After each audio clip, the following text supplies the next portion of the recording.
sei se você sabe, enquanto a gente vai gravar, saiu uma mensagem para mim aqui, falando que eu gravar sem o consentimento é crime. Então, eu tenho que falar com vocês, porque a gente está gravando a imagem de todos. Bom, a gente viu, então, os ramos do direito. Eu tenho direito público, privado, direito público e direito privado. O direito privado ele vai regular as relações entre pessoas e empresas, entre empresa e empresa, pessoa a pessoa.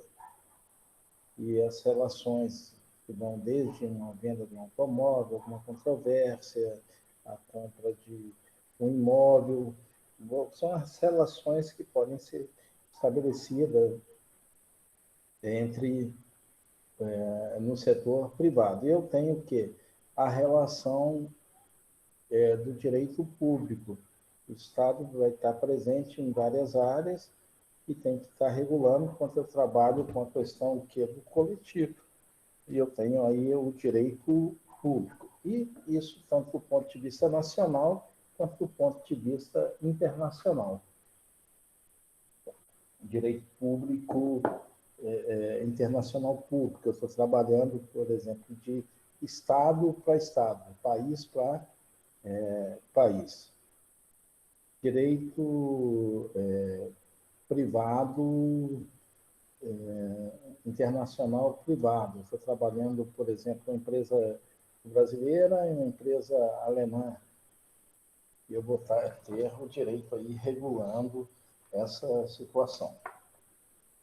O direito internacional privado.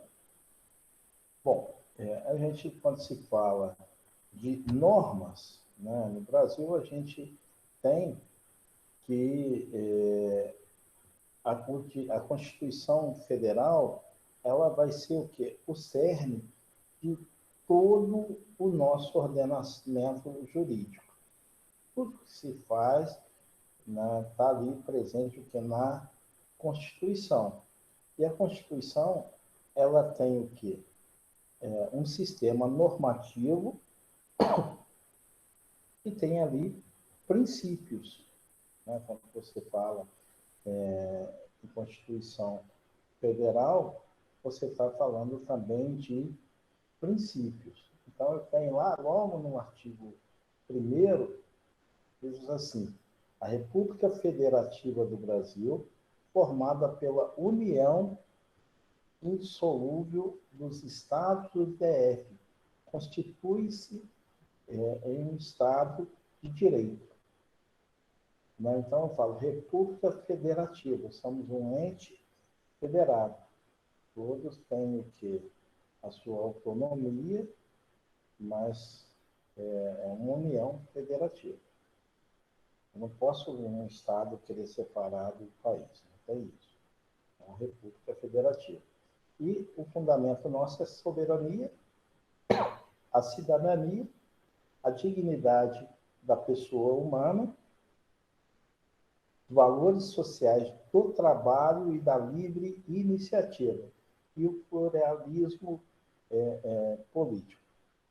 Quando se fala na questão de um país, né,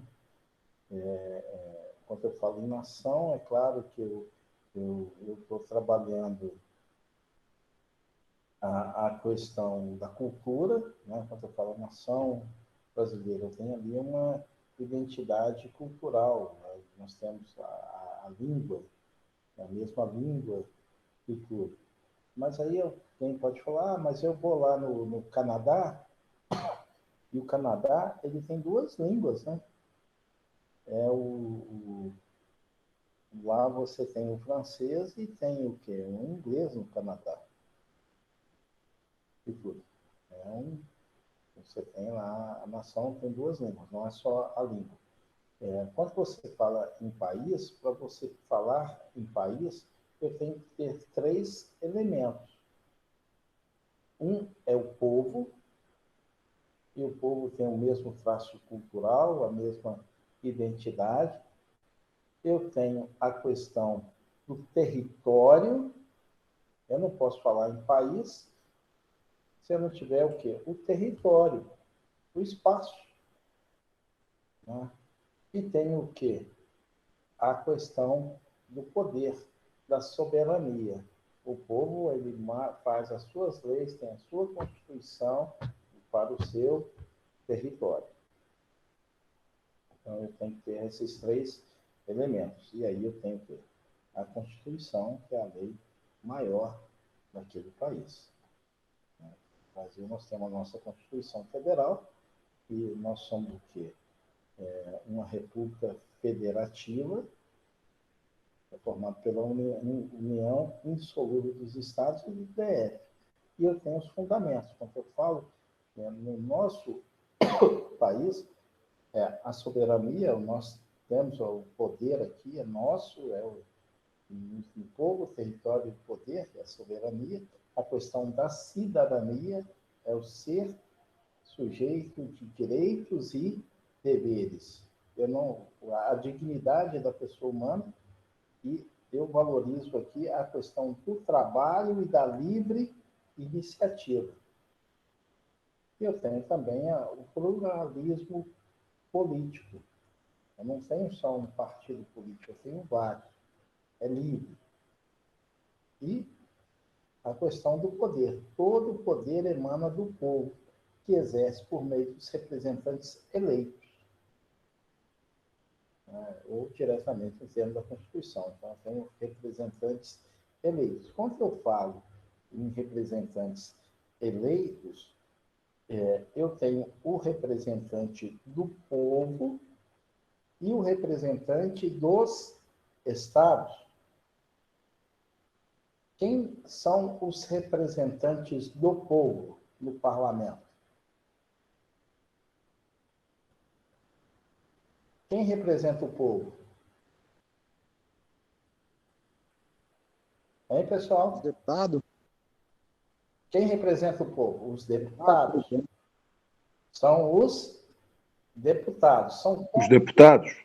São os deputados. Representa o povo, deputado federal. Aí quem representa lá dentro do Estado são os deputados estaduais. Quem representa o povo, o Estado federado lá, é os deputados. São quantos deputados que nós temos?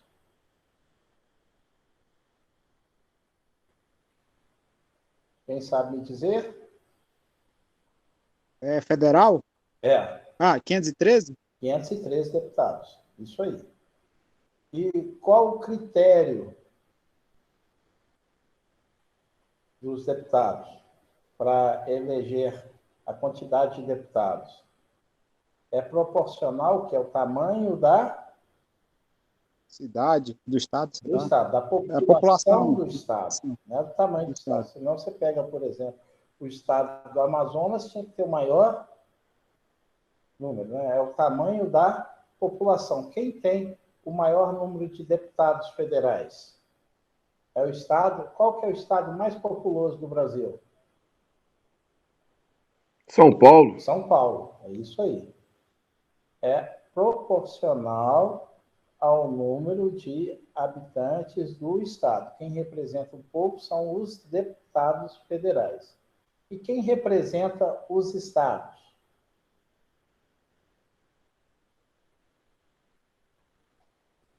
São os... Seus governadores. Não.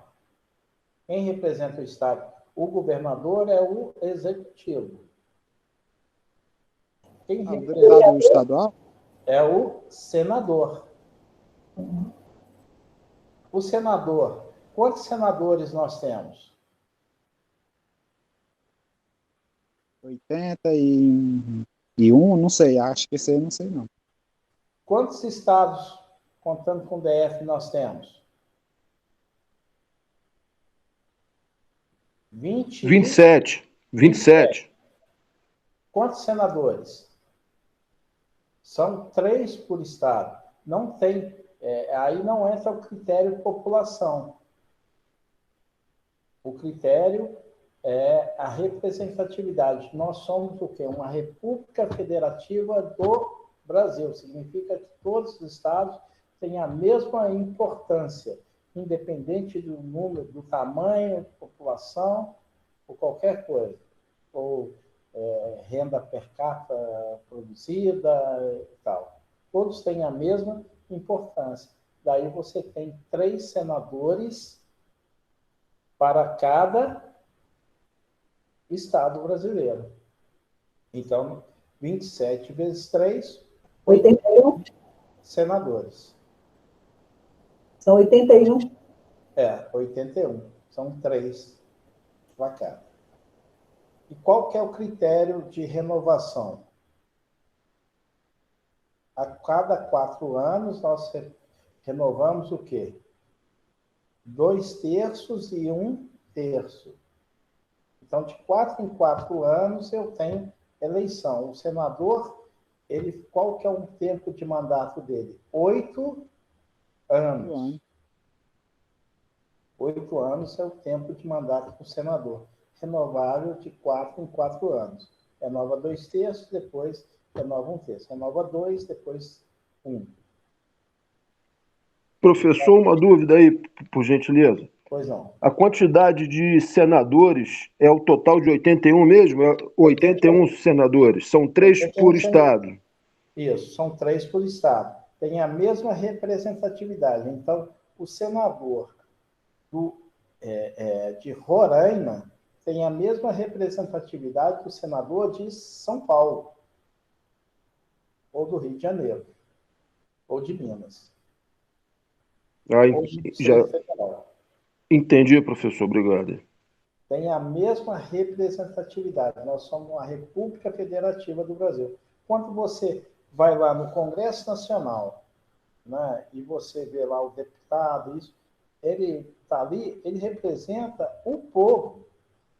Então, não me estranha se o povo tem a conduta A, B, C, porque quem elege é o povo. Quando você pega, por exemplo, um Daniel Silveira, que está preso, e todo mundo viu o que passou na imprensa e tudo, ele representa o povo. Existe uma parcela do povo que pensa exatamente daquela forma. E lá no Congresso é onde vai se discutir o quê? O povo.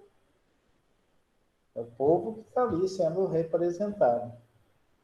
Professor, então o Senado ele representa o Estado buscando recurso para o Estado? Ele representa o Estado, ele vai defender os interesses do Estado, ele é eleito para isso. É claro que no processo de votação, dependendo da votação, a gente tem maioria simples, maioria absoluta, a gente vai discutir o que significa. O processo de emenda constitucional, que você tem que ter 2/3 em primeira e segunda instância, e depois primeira e segunda nas 2 casas. A gente vai ter um tópico aqui que a gente vai discutir como é que funciona essa parafernália. Por isso que eu falo, essa disciplina, ela vai permear todo o curso de vocês. A gente tem que ter uma noção. É isso que eu percebi, professor. Daqui a pouco a gente vai discutir as fontes do direito, né? As fontes primárias, que é o É isso que eu estou meio que entendendo, professor. Oi? Meio que eu estou entendendo mesmo. Outros professores falaram, assim, sobre o direito, sobre a Câmara dos Deputados, aí o senhor falando agora, a gente vai interligando, parece que vai buscando toda aquela memória. É sempre estudando, parece dar quase a mesma coisa, na verdade, né? Para fixar mesmo na cabeça. Isso é porque são coisas que a gente não discute. Você vai lá no período de eleição, você tem que votar. E daqui a 2, 3 anos, você não sabe nem quem você votou.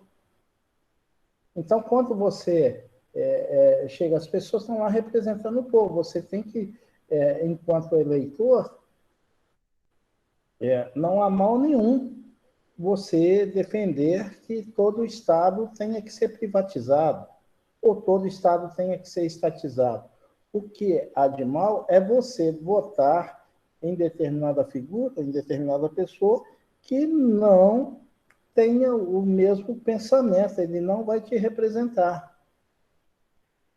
Então, quando você vai discutir um processo, um país civilizado, onde as pessoas estão votando porque elas entendem aquele processo, E aí começa com vocês vão ser o quê? Operadores do direito. Vocês vão ter autoridade sobre as leis. E a gente tem que entender um pouquinho como é que funciona o nosso processo legislativo. Vocês que vão operar com essas leis, vocês vão estar interpretando as leis, o advogado, ele tem o mesmo peso do juiz e o mesmo peso do promotor. Você tem a igualdade, você tem que entender bem as leis. É por isso que a gente vai discutindo, e por isso que eu falo que essa disciplina nossa, ela vai permear todo o curso de vocês. Vocês já fizeram outras disciplinas, mas aqui você vai procurar ter um outro olhar, um olhar mais filosófico, mais abrangente. Nós não vamos estar discutindo muitas vezes o mérito da lei, mas você vai discutir princípio, vai discutir doutrina, vai discutir dogma, vai discutir a questão zetética, né, se é válido ou não. Aí cada um tem o seu posicionamento, não é questão de posicionamento aqui que a gente está olhando, mas a letra, você pode acreditar nos seus valores e vai defendê-los, e são importantes. Por isso que você tem um princípio do contraditório e da ampla defesa, né, você vai estar questionando. Ok, gente? Então, quando você vai no campo, está claro essa primeira parte? E depois a gente vai passar para vocês como é que funciona cada tribunal daquele ali. Qual que é o papel do STF, que é o guardião da Constituição Federal, que está ali para defender a Constituição. A gente vai estudar cada tribunal, cada composição, como é que são feitas as escolhas. A gente vai estar discutindo isso ao longo do curso. Hoje é o nosso primeiro encontro, né? Dando um panorama do curso.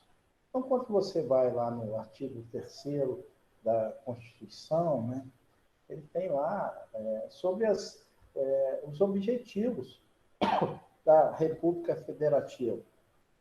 Né? Você fala numa sociedade, está lá na Constituição, uma sociedade livre, justa e solidariedade. Vai garantir o quê? O desenvolvimento nacional. Por isso é que você, quando fala, olha, tem que trabalhar como um todo. Quando você vê a questão das vacinas, todos os estados são importantes. Então, eu vou fazer a divisão lá proporcional de tudo. Eu tenho que assegurar, por exemplo, na destinação das verbas, chegou lá os royalties do petróleo, deu aquela polêmica toda, mas o Estado que é produtor, não, você tem, de certa forma, assegurar o que é o desenvolvimento nacional. Senão eu ia ficar preso só no eixo Rio, São Paulo, Minas, Sudeste, Sul, e um pedaço do Centro-Oeste, e o resto que se dane, né? Não é isso, não é o pensamento constitucional. O propósito da Constituição, e é claro que uma coisa é a intenção, outra coisa é como acontece. A gente tem que ter essa separação. Mas lá na Constituição, nos princípios, no que está sendo posto, a base, por exemplo, é erradicar a pobreza e marginalização, reduzir desigualdades sociais e regionais, promover o bem de todos, sem preconceito de raça, origem, sexo, cor, idade, quaisquer outras formas de discriminação. Isso está posto. Mas é o que acontece? Aí vem a outra situação. Falar que o país não é um país racista, nós somos sim um país racista, que são expressos nas diversas relações sociais que acontecem o tempo todo, que são expressos, por exemplo, é um país que tem liberdade de atuação entre o homem e a mulher, é simplesmente você olhar a questão dos cargos de chefia, que são ocupados por mulheres, que são ocupados por homens. É você olhar na questão política a quantidade de mulheres que estão lá como deputadas e senadoras. E quando você olhar o tamanho da população, que hoje nós somos um país que tem muito mais mulheres do que homens. quando você olhar a questão do feminicídio. Nós vivemos num país patriarcal, racista, autoritário, discriminador, segregacionista o tempo inteiro. Embora você tenha uma Constituição, que é chamada Constituição Cidadã, que prega o contrário,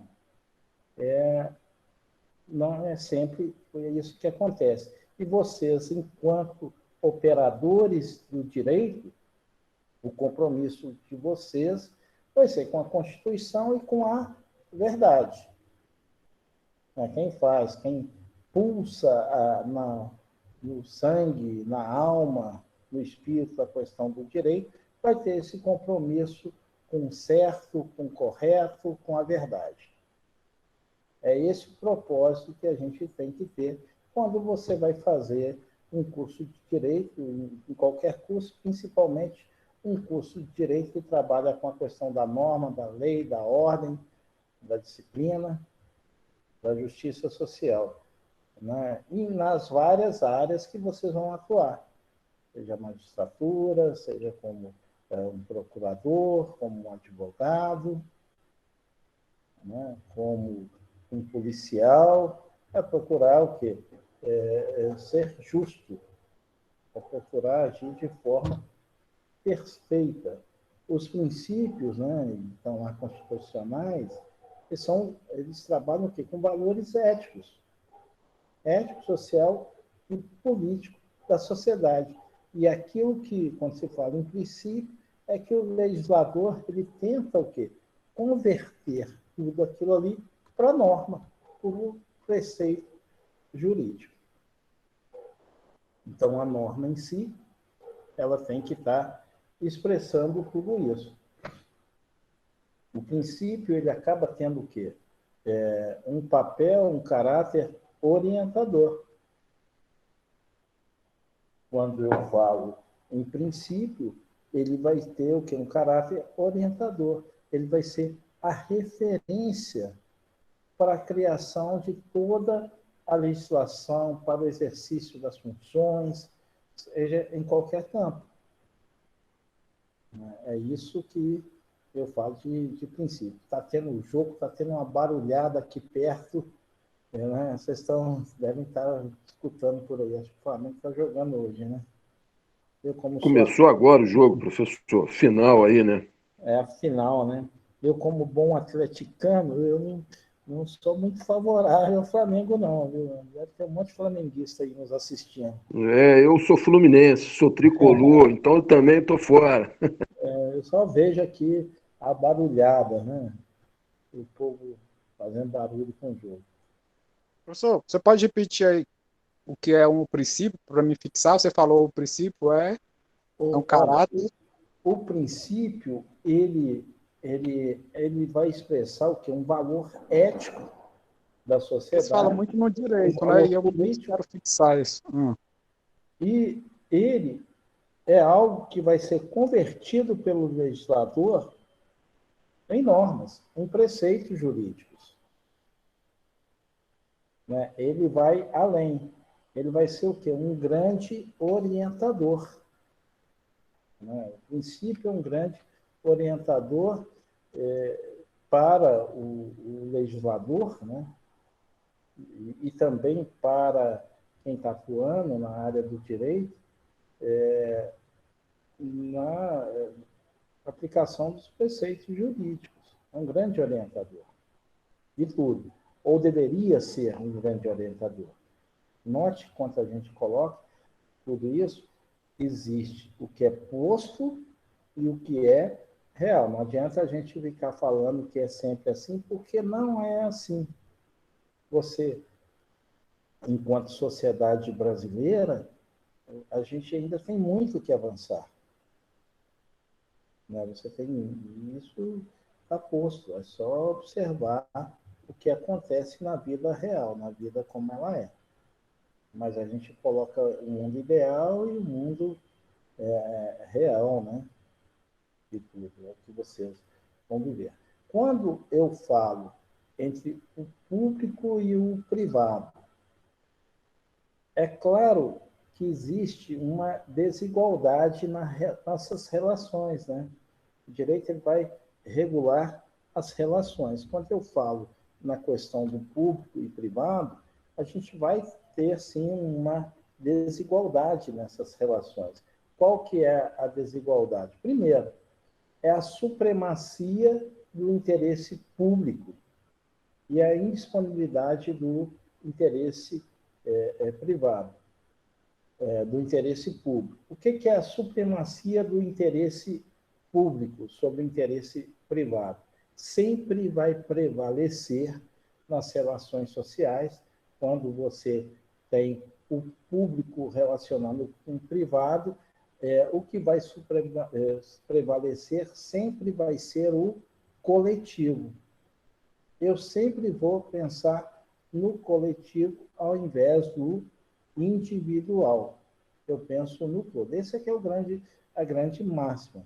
Por exemplo, se você tem uma casa e o Estado precisa construir uma avenida e a sua casa está atrapalhando a construção daquela avenida, a tua casa vai ser desapropriada.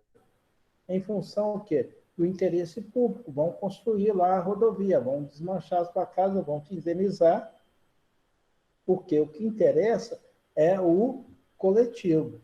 O coletivo vai sempre ser superior a uma supremacia do coletivo em relação ao público. Sempre a gente vai pensar no coletivo. Países que trabalham plenamente a questão do coletivo são países desenvolvidos. O que a gente encontra é o inverso, é a supremacia do interesse individual. Quanto mais atrasado o país, mais prevalece o quê? O individualismo face ao coletivo. O que se enxerga é o seguinte: eu olho para mim, eu, e para os meus amigos. E o resto, dane-se. Isso são países atrasados, quando se trabalha na questão do individualismo. Primeiro eu, quando você vê um caso da vacina, o cara vai lá e vacina a esposa dele. E ele é o quê? Um agente público. Aconteceu aqui, né? Uma cidadezinha aqui do Goiás, próxima da gente, e o cara foi lá e vacinou. Porque eu adoro minha esposa, tudo tá. Mas existe uma regra. Os países que mais estão transgredindo as regras de vacinação, saiu hoje a pesquisa, são os países latinos, porque a pessoa enxerga para si e para os amigos, que é o contrário que está lá nos nossos princípios constitucionais, a supremacia do interesse público em relação ao interesse privado. É um grande princípio. Né? Quando você olha, nós temos a Constituição mais perfeita de tudo. Mas nem sempre aquilo é cumprido. Por quê? O interesse público? Porque o povo é o titular da coisa pública. O Estado tem que atuar representando o povo. Ele não pode ter um desvio de finalidade. Senão ele está incorrendo o quê? Em ilegalidade. O agente público lá, né? E tudo. Ele tem que estar pensando o quê? No povo. Senão ele pode ser responsabilizado, né? Ele vai responder, ele está sujeito o quê? A uma sanção de tudo. Ele está sujeito a uma sanção, pode ser cassado, pode ser preso, pode responder por aquilo ali.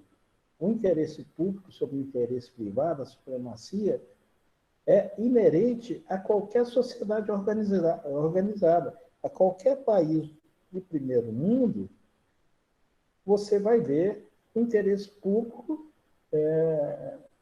a supremacia dele em relação ao individual. Eu tenho que pensar no coletivo, no maior número de pessoas. Professor, aproveitando esse gancho aí, mas o senhor falou da casa, se estiver no meio de uma estrada, que é um direito coletivo. Mas aí o Estado também... Se também... construir a casa, for para construir uma rodovia, e ela vai ser desapropriada e você, é claro que o Estado vai pagar lá, vai indenizar e tudo, mas o Estado tem sim o direito, porque é Sim, interesse mas do aí coletivo. outra situação. Aí a pessoa está dentro da sua casa, mas pode ser que essa casa vai cair, desmoronar, mas ele tem direito à casa, né? À propriedade. Ele tem direito Mas, à casa.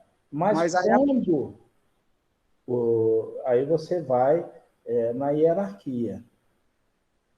Ele tem direito à casa, mas o direito ao coletivo é maior. Aí cabe ao Estado providenciar um outro local e vai dar uma indenização compatível para ele.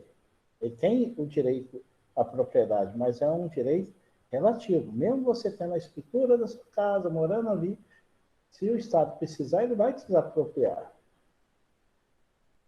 mas se essa casa for cair, a Defesa Civil vai chegar lá, mas vai Vai tirar resguardando o também. direito à vida, né? A vida Não é superior ao direito à o direito à residência.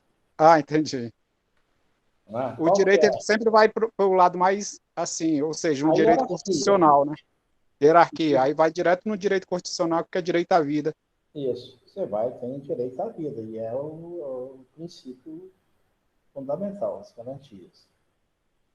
Aí você vai, se é que a gente pode falar numa gradação de direito, e é claro que você vai chegar no direito à vida, é fundamental, né? Você vai na Constituição, tem alguns princípios que eles estão expressos na Constituição, né? E aí é clássico para quem vai fazer concurso e tudo, cai toda hora, que são os princípios previstos no artigo 37 da Constituição Federal. A gente discutindo um pouco de princípio, é o chamado LIMP.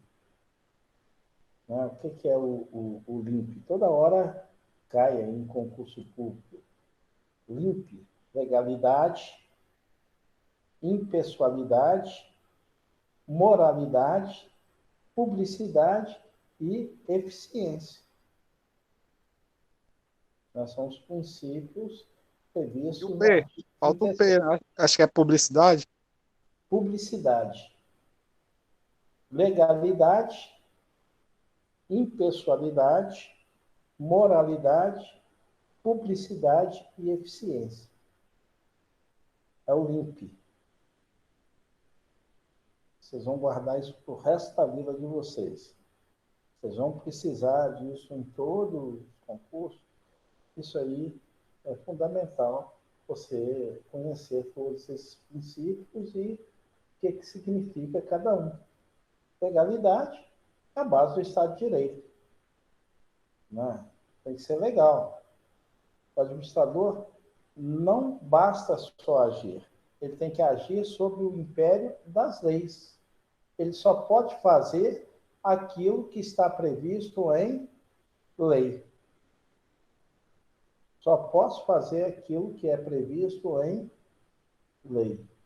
Quando eu vou na relação entre particulares, o que eu observo é o seguinte: o que não é proibido por lei, tudo aquilo que não for proibido por lei, me é permitido.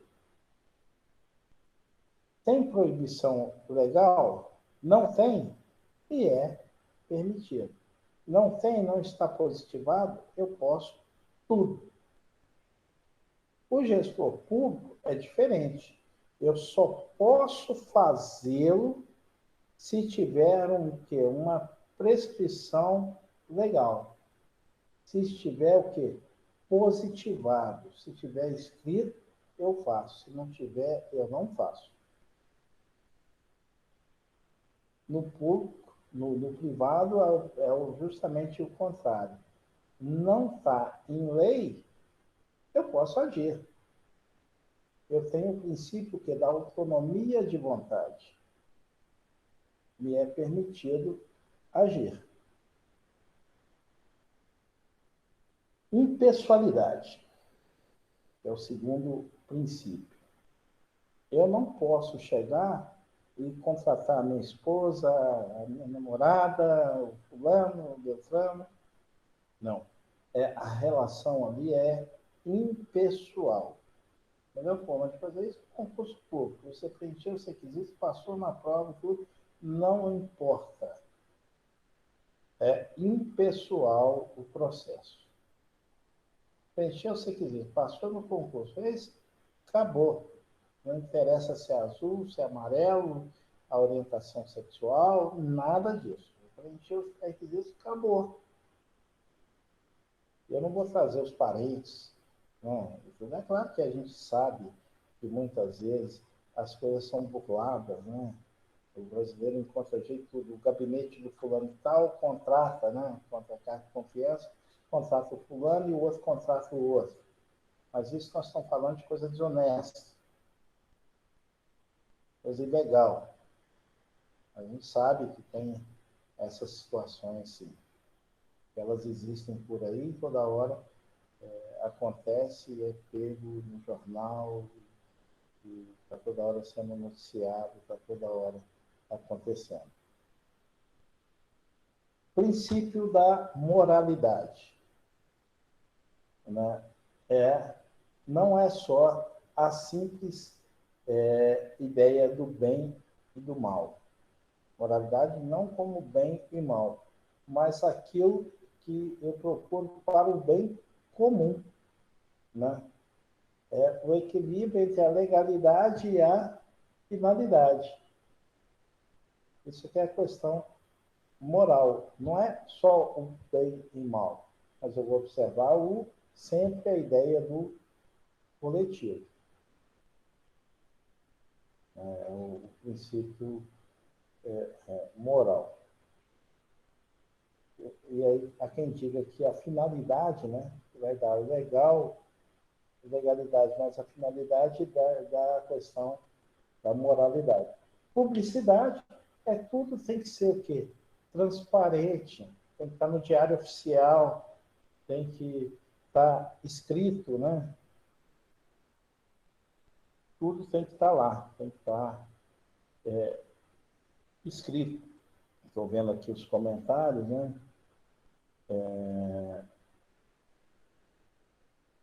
Ninguém, porque o Estado é responsável pela vida, a religião, às vezes o medo da cadeia é maior, às vezes não. As pessoas têm que ter noção do risco, né? Aqui tem o Leones, onde ele entendeu esse aspecto de direito. A questão da publicidade não é propaganda pessoal. É você, quando você torna um público, você vai permitir que a população controle e fiscalize a administração. No caso, por exemplo, da questão das vacinas, era muito fácil de ser fiscalizado se alguém está apurando ou não uma fila. É simplesmente tornar público quais são as pessoas que foram vacinadas. É muito fácil. E aí você publicar. Se é uma questão do coletivo, é muito fácil. Se o governo quisesse, você divulgar. Hoje você tem os meios de comunicação. Quais são as pessoas que foram vacinadas? Divulga o nome e a idade. Nome e data de nascimento, torna público. Não é uma questão coletiva? E aí você vai saber, teve desvio ou não teve desvio. É muito fácil você ver essa situação. E quem está descumprindo, ser realmente punido.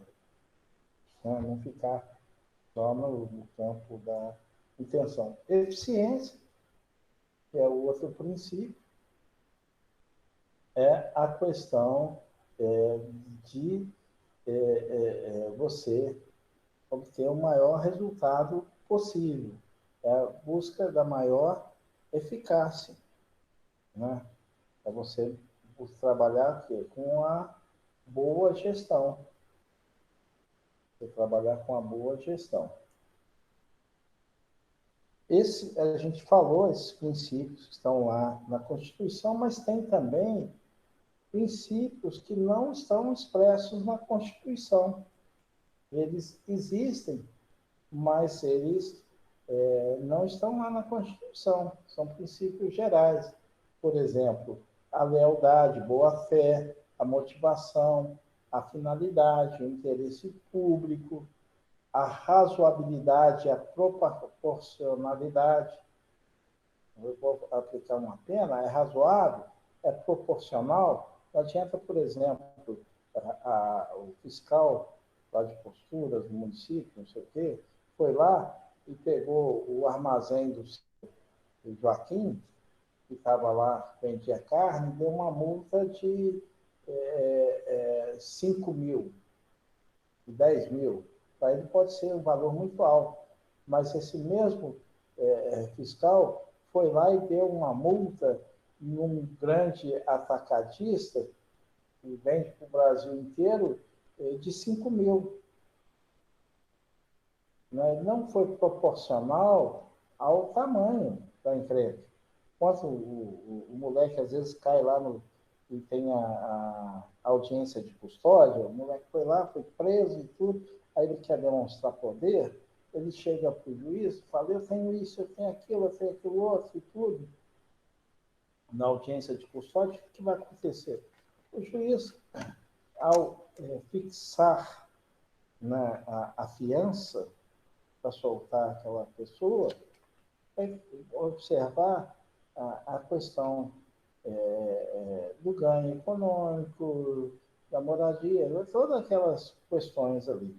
Ele vai lá e conta um monte de grandeza, aí o cara vai, o juiz vai e fixa, bom, sua pena aqui, sua fiança é 5 mil. Não tem nem 100 reais no bolso. Ela tem que ser compatível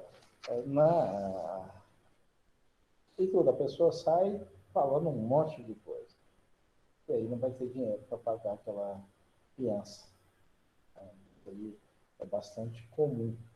Aí falando, por isso que às vezes o advogado vai lá, orienta, explica, né, porque está se discutindo ali, não é o mérito daquela prisão, mas é a legalidade. Se fez, deixou de fazer.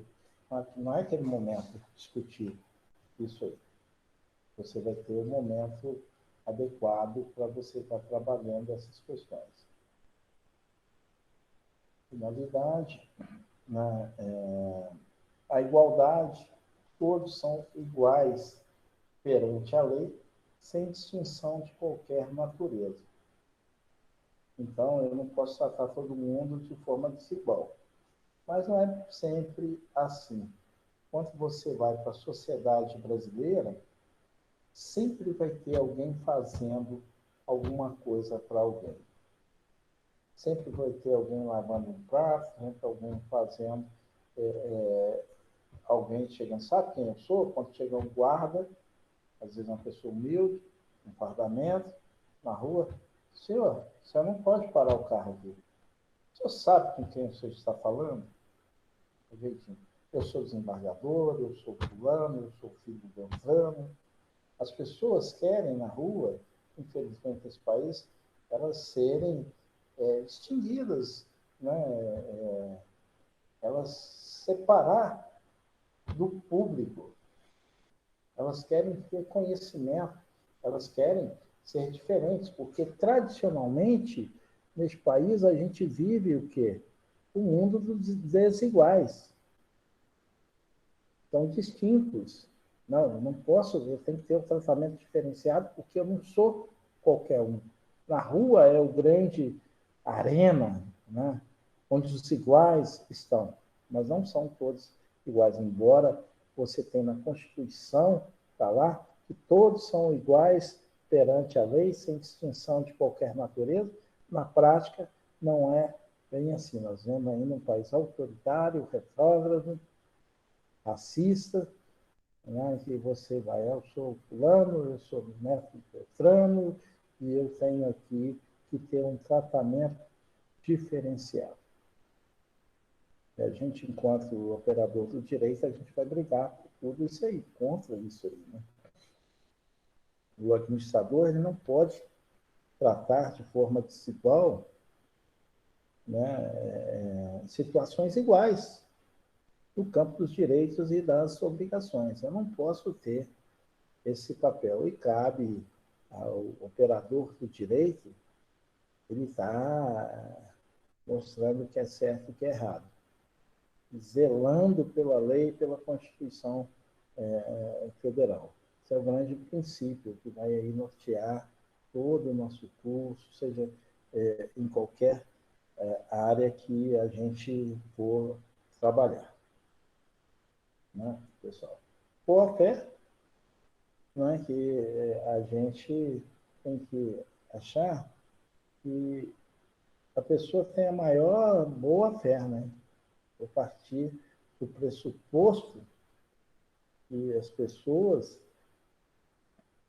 elas estão fazendo o que é correto e tudo, elas não têm ali uma malícia, né, para confundir e tudo. Não, a pessoa, sempre a gente vai tratar que elas vão ter alguma engenhosidade para burlar a norma, não. A gente vai partir do princípio que todos estão agindo de forma correta, né? Todos estão agindo de forma correta. Bom, por fim, né, a gente vai falar um pouco dos direitos individuais, né, você vai trabalhar essa questão legal, que é os direitos fundamentais do homem, são previstos lá no artigo 5º da Constituição Federal, né, o direito à vida, à saúde, à inviolabilidade dos direitos, né, ao direito à intimidade, à igualdade, à liberdade, o direito à propriedade. Né, a gente pode estar agrupando todos esses nossos direitos. Pessoal, aqui é para fazer um panorama, né? Hoje, o nosso propósito, eu vou voltar aqui, a nossa aula, né? O nosso encontro, primeiro foi para a gente discutir, né? Nosso primeiro item de aula, a nossa proposta foi para apresentar o plano de ensino, o cronograma, a metodologia, a bibliografia que está lá na ementa, falar um pouquinho sobre a questão do direito, onde que a nossa disciplina se insere nisso tudo, né? E dá uma geral, como a gente, as regras, né? E tudo, e é o que a gente se propôs. O material ele foi colocado para vocês lá no ambiente virtual, tem todo o material lá no ambiente virtual de aprendizagem. Vocês já têm lá a ementa, essa aula, o material está colocado. Eu vou colocar a gravação da aula para que vocês possam assistir e tudo. E tem 2 apostilas. E no nosso próximo encontro, a gente vai tratar sobre as fontes do direito. As fontes primárias, as fontes secundárias. A gente vai ter aí um espaço para discutir as fontes. E como é que você faz isso no dia a dia. Pegar uma hora, e aí eu vou tentar fazer uma casadinha lá com a própria petição. Como é que isso se insere lá numa petição? Para que serve? Como é que, na prática, quando a gente discute fontes de direito, como é que isso se operacionaliza? Vou baixar o material, devo gravar alguma coisa para antecipar, para direcionar e tudo, e vou postando para vocês.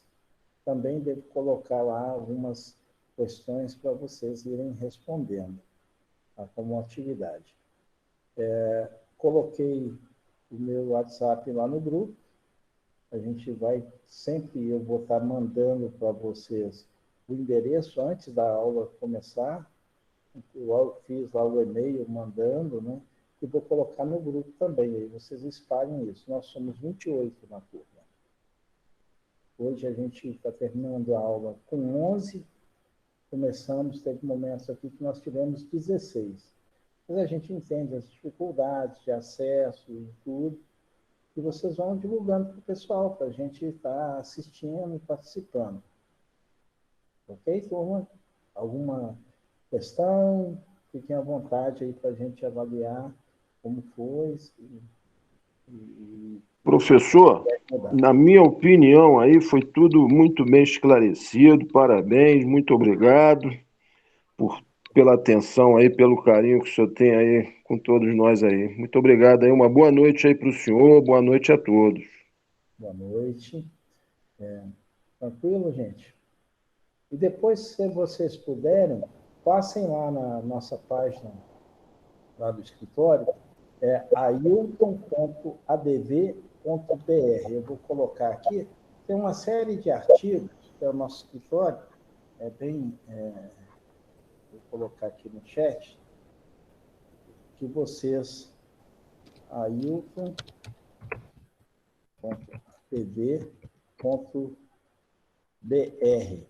Tem alguns artigos que eu publico por lá,